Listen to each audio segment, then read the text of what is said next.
He never seemed troubled by being viewed as one of the more straightforward songwriters in the Beatles. Instead of pushing himself to create dense or philosophical work, he felt more comfortable drawing inspiration from the people closest to him.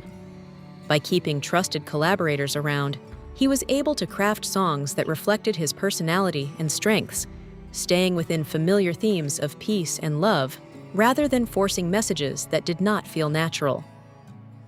A look at his catalog shows that not every release was meant to break new intellectual ground. Much of his music centers on positivity, warmth, and goodwill. Even in his later years, when he produced several strong tracks, nearly every album included subtle nods to his past, quietly reminding listeners of the remarkable legacy he helped shape with the Beatles. At his core, he never wanted to sound preachy on record. He was not trying to position himself as a bold or radical voice like John Lennon.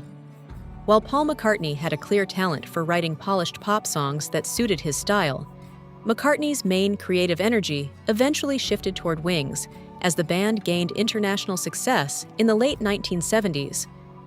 One of the most overlooked connections within the group, however, was his friendship with George Harrison. Both understood what it felt like to live slightly outside the brightest spotlight, finding simple joy in playing music together. When he began taking songwriting more seriously, Harrison often offered guidance, helping refine chord progressions and musical ideas as he moved into his solo career. Harrison had already played an important role in shaping some of his earlier material, even suggesting improvements to Octopus's Garden. During the creation of It Don't Come Easy, Harrison contributed thoughtfully and generously, choosing not to claim official credit for his involvement.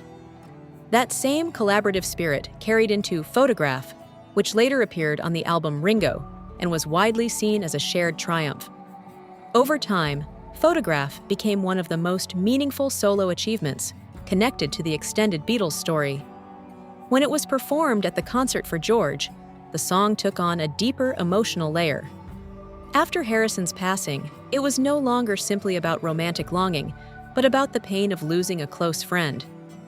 What began as a timeless song about absence gradually came to feel like a heartfelt farewell, honoring the guitarist who had stood beside him since their earliest days together, long before the world understood the magnitude of Beatlemania.